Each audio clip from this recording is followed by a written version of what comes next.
Papayag ka ba yung anak mo na 14 years old? Ikasal? Dili, sir. Dili. Yung anak niya na maliit, yung 12 years old, ay kasado na po. Kasado na? Yes, sir. Sa isang babae na minor de edad. Sulti ni Mark, kasal daw.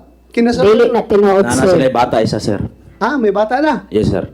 O may anak na si Jomong? Wala pa? Mahimo mo subay ko anak, sir. Hindi, sagutin mo. May anak si Jomong? Wala pa?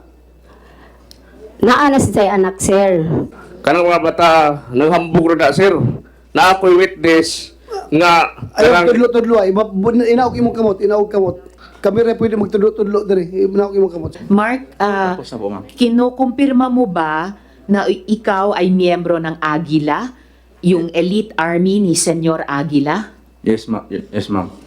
At kailan ka po umalis sa kapihan? Last year, August 2022. Yung kapatid mo rin, ano po, ay ipinakasal ni Senyor Agila? Yes, ma'am. At ilang taon po yung kapatid nyo nung ipinakasal siya? 12 years old. Kinukumpirma mo ba yung kwento ni Elias Jane tungkol sa paano ginaganap yung kasalan dyan sa kapihan? Opo, ma'am. Kasi kami yung seguridad noon. Kaya saksi ako. At ilang taon po yung mga babaeng ipinapakasal? 12 pataas, ma'am. Yung mga lalaki naman pong ipinakakasal? May 18 pataas, ma'am. Anong ginagawa dun sa mga batang ayaw makipagtalik, ayaw makipag-sex, o ayaw magpakasal? Pinipilit po talaga, ma'am, na sila ay ikasal. Ganon, ma'am. Tapos, kanang...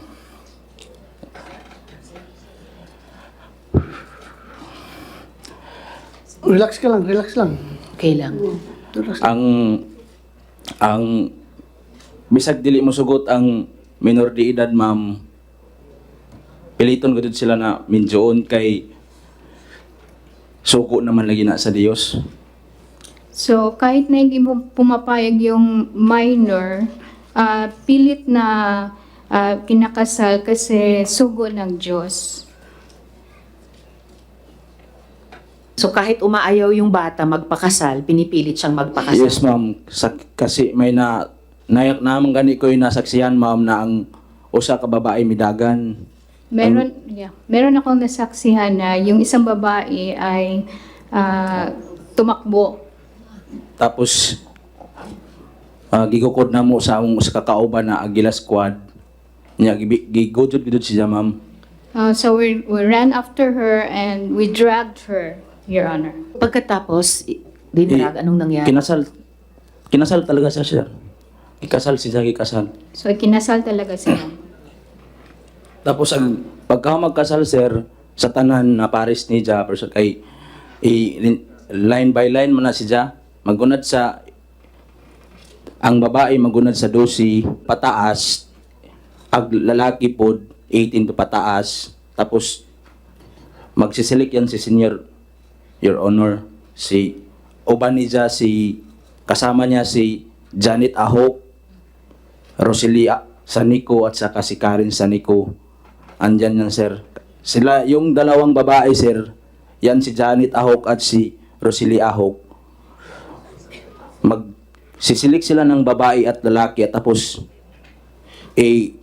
sasabihin nila ni Senyor na yan sila, Senyor, ipalis mo, ganun. Tapos agree din si Senyor, sir.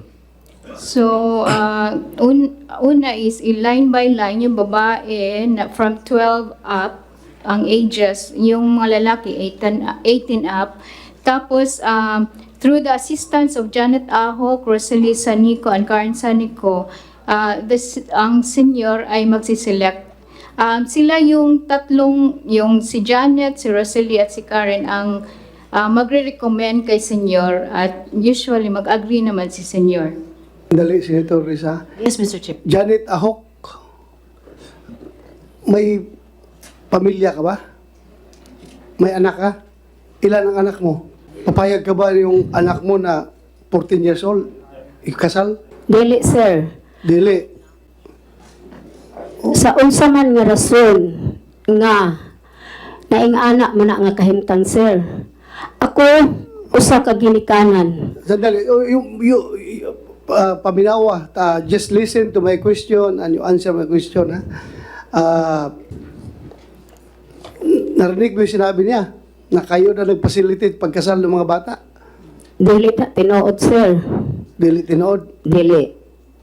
So we will go back to you later, ha? Pero kung totoo man niya sinasabi niya, kung gagawin yan sa anak mo, I don't know kung papayag ka. Sigurado kung hindi ka papayag. So we will go back to you. Please continue, Senator Risa. Salamat kayo, Mr. Chair.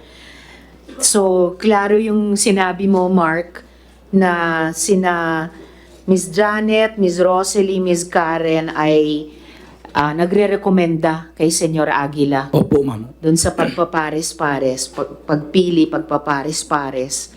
At usually, nag-a-agree si Senyor Aguila. Opo, ma'am. Dagang salamat, Mark. Baka may mga tanong pa kami sa iyo mamaya, pero ngayon pa lang salamat po sa inyong pagsagot. Mark, Sir, yes, sir. nakita mo ba mga anak ni Janet Ahok doon sa loob? Yes, sir. Mismo may yung anak niya na maliit, yung 12 years old ay kasado na po. Kasado na? Yes, sir. Sa isang babae na minor de edad. Anak niya kinasal din? Yes, sir. Oh, Janet, sabi mo ayaw mo Ang pumayag pangalan na. ng kanyang anak, sir, Jumong. At Jumong. saka yung babae, ano yun? Janet, may anak ka na Jomong. Pangalan? Naa, sir. How old na si Jomong? Sa karon mga 15. 15. Nung kinasal siya, anong edad niya? Dili man siya, sir, Minjo. Ha? Dili siya Minjo, sir. Dili siya minjo. Oh, Sulti ni Mark, kasal daw. Kinasal. dili na tinuod, Nana sila sir. yung bata, isa, sir. Ha? May bata na. Yes, sir. O may anak na si Jomong, wala pa. Mahimo mo subay ko, anak, sir. Hindi, sagutin mo. May anak si Jomong, wala pa. Naa na siya anak, sir. Pero, waya siya nagminjo. Ahang isubay kung unsa ang sitwasyon, sir, pwede. Sige, sige. Ang ahong bata, sir, medyo na ani siya pagkasiawon gamay. Tungod sa social media nga ijang nakita sa sige gamit sa cellphone, ahong nabantayan ang ahong anak nga mura siya og naay pagkapalikirohon gamay. Okay, sige, palakiro. Ganito. Oh. Anak po kahit tabua, sir. Just answer my question. Laktod, sir. Imong anak, si Jomong, 15 anyos karon dunay anak.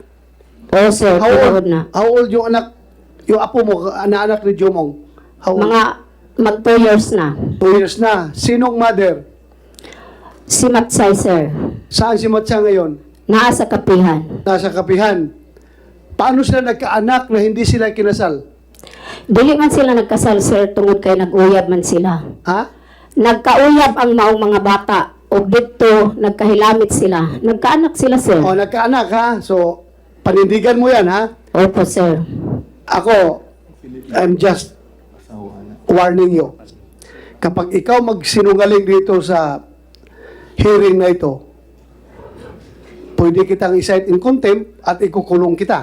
Opo, Ha? sir. That goes to everyone here. Ha? Huwag tayo magsinungaling.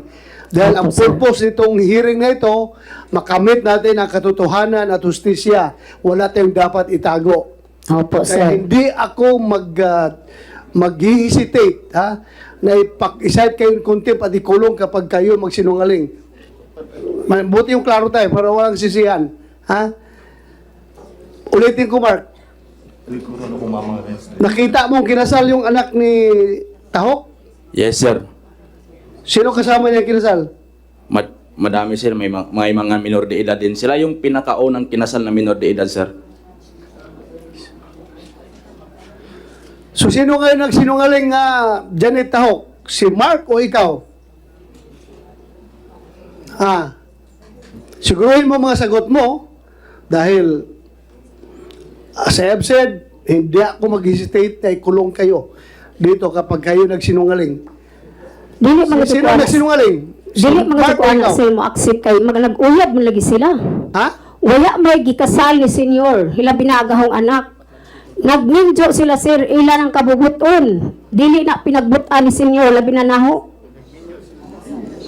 Sino nagkasal, Mark, sa kanila? Si Senyor, sir. Si Senyor. Senyor Aguila. Senyor Aguila, sumagot ka. Senyor Aguila, kinasal mo yung anak ni Janet Ahok? Uya, sir. Uya. Di na tinuod. Kanang mga bata, naghambog na sir. Na ako'y witness nga Ayaw, kanang tudlo-tudlo. Inaog imong kamot, inaog kamot. Kami rin pwede magtudlo-tudlo diri. Inaog imong kamot. Sige, padayon. kanang mga kuwan nga ng mga bata naghambog na sir. Ato. Naghambog Itong na mga bata na ito, nagyayabang lang. Kay ang pakanan na si Dilito. Ha? Ano? Ang pakanan na si Dilito kay nanon si Jay kasuko sa abong grupo sa bayanihan. Ang layo mo ba? Nag-usap tayo dito sa anak ni Ahok. Bakit mo idadamay kagad itong si Kwan? Eh, Anong totoo? ang ipa-sulti si Board Paberto Galatida. Mamaya na, I'm just asking you. Just answer me squarely. Kinasal mo ba yung anak ni Janet Ahok o hindi? Uya, hindi. Hindi. Uya. I will go back to you later. Please continue, Senator Risa. Salamat kaayo, Mr. Chair. Thank you, Mark. Thank you. Mukhang Thank you, may sir. mga batay sa testimonyang natanggap namin sa mga victim survivors, mukhang mayroon ngang hindi nagsasabi ng totoo. For the record, Mr. Chair, yung anak ni Miss Janet, kahit belatedly, sabihin ko na lang, alias J, 12 po nung ikinasal.